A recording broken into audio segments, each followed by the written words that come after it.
Hello and welcome to This Is. We have a retail version of the Xbox Series X and Series S for later. Where's the Series S, Matt? We can't fit both of them on the table. We've had a multitude of different Xboxes come through the studio, but this is the first time we have the actual retail Power Your Dreams unit. So it comes in this little sleeve. Come off here and Lamar it real quick. So what you get with the Xbox, if we can continue the unboxing, is the power cable and the HDMI. So this is actually a special HDMI because it is ultra high speed, aka HDMI 2.1. If you're using your next gen console, I assume this will come with the PS5 as well, definitely hold on to this because this will give you the access to do 4K 120, 8K, all that kind of stuff, provided your TV supports it, which we've done a video all about on the main channel. And we have the actual controller itself, which I have already powered on. Because did someone unbox this before they gave it to me? Matt, why you gotta put me on blast like that? This is the whole thing. This is it. Thanks for watching. Make sure to subscribe to the channel. So let's go grab the S. We're gonna run out of table very quickly. Woo! Matt, is that an Xbox Series S? No. PlayStation! Matt, did you just call? I guess that Microsoft check didn't show up this week, did it? This is not going well. This is not going well. Look, you've already seen the MKBHD unboxing or the LTTstore.com unboxing. Today, we're gonna have a little bit more fun with these brand new Xboxes. So, Series S is, I honestly think, the Xbox most people should buy. $300, 512 gig SSD. So there are a couple of limitations with this. You can also see it does not have a disk drive, Correct. which is important for little Timmy when he goes and gets his brand new Xbox Series S for Christmas and he can't play the games that mom bought him. I'm sure that's going to happen. I'm actually curious. What is this symbol? Velocity, the Xbox Velocity architecture, aka it's an SSD instead of a slow, pokey old hard drive. Now, interestingly, unlike the Xbox Series Xbox box, the 120 FPS badge is different. So that one says 4K 120 and 8K. This just says 120. Confirmed. I just looked at it. Although, what's interesting is this actually will still technically do 4K 120. It's just that no games will ever do that. But technically, it will put out a 4K 120 signal. They just don't want to advertise it because they don't want little Timmy to be upset about his frames not showing up on time. All right, now, you ready? Yeah. Actually, you do the honors. I did the honors. Okay. I've already done this. All right. Okay. If we're talking unboxing, it's so cute. It is. But if we're talking unboxing, the Series X was actually a lot better. I don't know. This is pretty basic. Other unboxings don't let you power your dreams, Matt. I guess not. I guess not. You need to power your dreams. So this, I guess we're not putting that one back together like you did. Did you just rip it? Yeah. How did you not rip that? I am a seasoned unboxing professional. Look at how tiny this console is. Now I know at this point, we've done videos on the shells, we've had prototype systems in the office, but this is a final full retail unit, exactly what you will get when you shell out your $299. What else do we have in this box? I assume everything is the exact same. So we have the exact same HDMI, the exact same power adapter. However, where it's different is we have a different controller. We have the white version of the controller. Robot white. Robot white. So yes, we've said it before, but confirmed, you still use AA batteries with these controllers? Yeah, I mean, look, it's fine. Like, if you were buying a console in 2020, I get that some people get light batteries. I definitely would prefer if this was fully just rechargeable. And to be fair, the DualShock 5, which we... DualSense. See, I didn't get my Sony paycheck. The DualSense controller, of course, has a large battery, as did the DualShock 3 and the DualShock 4. You can buy a rechargeable battery for this controller. We've in fact done an entire video about this controller at this point. I don't care. Yeah, I mean, it is. It's annoying, but it's fine. I do think it looks better in white, though, right? Put the two controllers side by side. My problem with the white is that they get dirty. When we first got our hands on this, I really liked the texture of this, but after feeling the DualSense with their texture with the exo square triangles, the DualSense is just so much better than this. Ooh, are you trying to say we need to do an Xbox controller versus PS5 controller video on This Is, which of course you're subscribed to find out about, right? I mean, this still feels really nice. I just think the DualSense feels better. I think if you give this to someone who's used an Xbox One controller blindfolded, the only difference they'll really be able to tell is that grip. It's a little bit like, I mean, you can hear. I just realized too that it actually tapers out, and it's like this is flat. These are two very different ways of going about the next generation of consoles. The Series X is the full fat console experience, right? You got the disk drive, you got the most power, you got everything that you might want.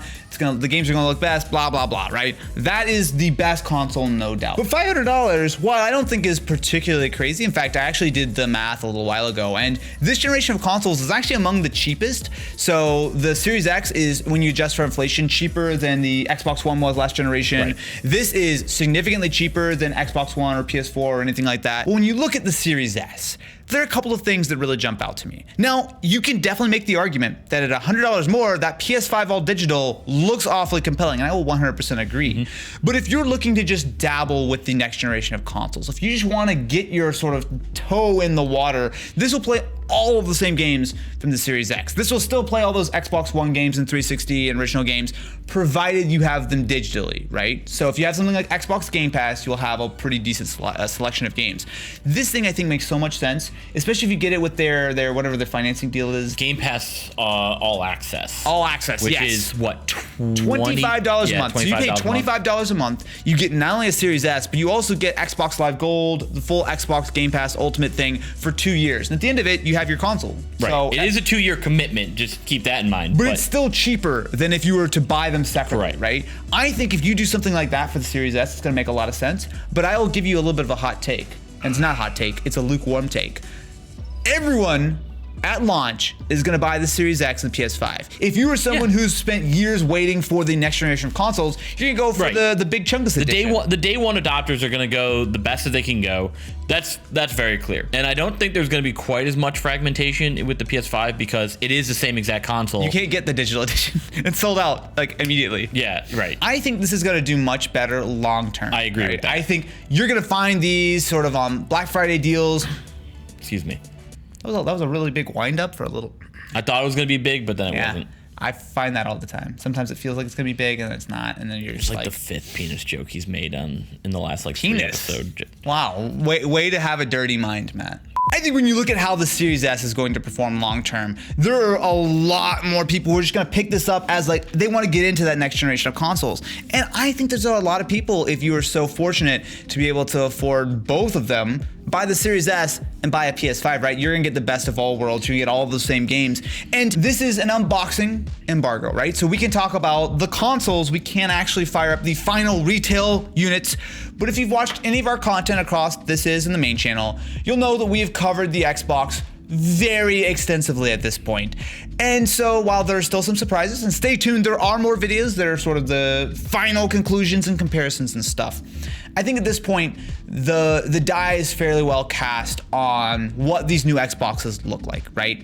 The Series S makes some sacrifices, right? It is significantly less powerful. Yep. One of the big issues I think you're gonna have with the Series S is the fact that it runs 1S versions of games, not 1X, right? So basically the difference here is that if you were playing any kind of game with backwards compatibility, you're not gonna be playing it at 4K and everything like you would on the Series X, simply because this is roughly equivalent on the graphics side to an Xbox One X, which means it can't quite push over the edge to be able to play all of those games at full resolution. And we kind of thought that was gonna be the case, but now we have it confirmed. So you look at like, was it PUBG? You said it was gonna be running at 30 FPS. Yeah. Which is not a 60 great... FPS on the X. So basically the way it works, so at least at launch, PUBG is 60 FPS on One X and Series X, 30 FPS on One S and Series S. But I will say that's a little unfair because they're just running the standard versions of the games. They're not optimized yet. Yeah. So 30 FPS is not something I think you're gonna see a lot on the Series S. But what you are gonna see, especially if you're subscribed to Digital Foundry, which you absolutely should be, you're gonna see a lot of games running at either lower frame rates, but I expect lower settings and mostly lower resolutions on the Series S. Microsoft claimed that this is targeting 1440p at 60 versus 4K at 60. I tend to think that might be slightly less than that. I think you're gonna see a lot of dynamic resolutions.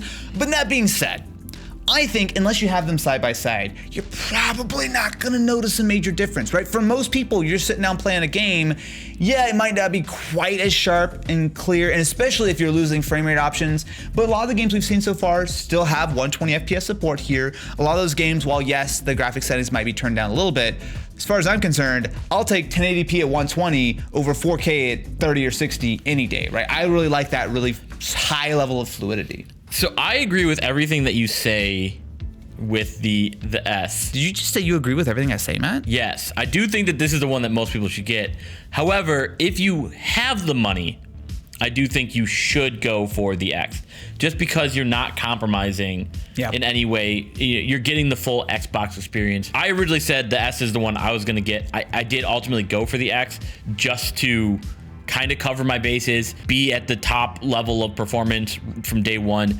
But I agree with everything you say that, like, if you're trying to budget, if you're trying to, pick what's right for you and money is a huge factor for this, go with the S. You're going to be plenty happy with it. $300 is a good deal. It's a really good deal for a brand new next gen console. Let's talk about something else that might happen in the future. What's that, Matt? We say $300 is really good for a console. What about $50 or $100 minimum? You mean buying a used Xbox 360? No. So recently, Phil Spencer has alluded that something that Xbox wants to do is bring out streaming game sticks to give you the full Game Pass experience. It is streaming video. It's similar to how Stadia is working with Chromecast. Yeah. So it's gonna be very internet dependent, but imagine a Chromecast that comes with an Xbox controller. Right, which is exactly what Stadia does. You can play all these Xbox games without having a console, period. Yep. And it's something that you can throw in your bag, carry, bring it around with you wherever you go. That's a really compelling idea, because not only is it good for if someone who's not a hardcore gamer who doesn't want to invest hundreds of dollars in the consoles and they still want to play like a couple games here and there. Yeah. But also, if for secondary, you actually wouldn't necessarily even need to use Game Pass for that, because the Xboxes have local game streaming too. It's an interesting idea. So the thing is, this has actually been a rumor for a very long time, right? So obviously Phil Spencer talked about it, which basically means either there's one in their lab or it's coming out, or whatever the case is. Well, so they actually had supposedly developed one back in Years 2016. ago. Yes. It was Project Hobart, which was ultimately scrapped and never. We think maybe it's back now. Maybe they redid it or something like that. But like, it's something that they was supposedly ready to actually start manufacturing. Which is a very simple thing. It's literally something that can take that video that's running off of the Game Pass servers and you just pair it with like an Xbox controller, right? I think it's an interesting idea. I do think though that the Game Pass, they need to make another tier of Game Pass, because if you get the full Ultimate and you don't have an Xbox, that might be weird. Like, I feel like they should have like a $5.99 pure just the streaming element of it, but also who knows, right? Because you still need access to those games. I think it's going to be complicated, but it makes sense more as a secondary device. I don't think a lot of people are going to ever do Xbox Game Pass streaming, at least in the near future, as their only console. I like that there's actually conversations of options, where it's not just, here's the console, you have to buy this in order to play these games. This is going to be the same argument I have for why I think movie theaters are going to be closing. The move is shifting to all digital regardless. I mean, I know there's a lot of passionate people who have their libraries of discs, but I don't think that's going to matter in the long run. The game companies should just have digital editions. Absolutely. They don't have to manufacture the actual discs. They get a higher percentage because there's no middleman like GameStop who is, taking a cut of that sale. I do think discs will stick around, at least in some fashion, because there are still a lot of people who can't download 100 gig, games regularly on their internet connection. I see that, but I do think it is becoming more and more popular.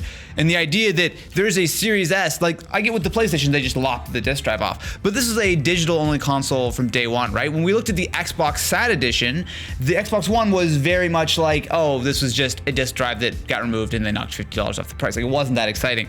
With this, I think this is a much more compelling deal. However, I still have some reservations about the Series S when it comes time to take a look at the performance, to take a look at the games, and that is something I'll absolutely be checking out on future episodes. So make sure that you're subscribed, stay tuned for more spicy Xbox content, and maybe PlayStation content too, if Matt stops being biased.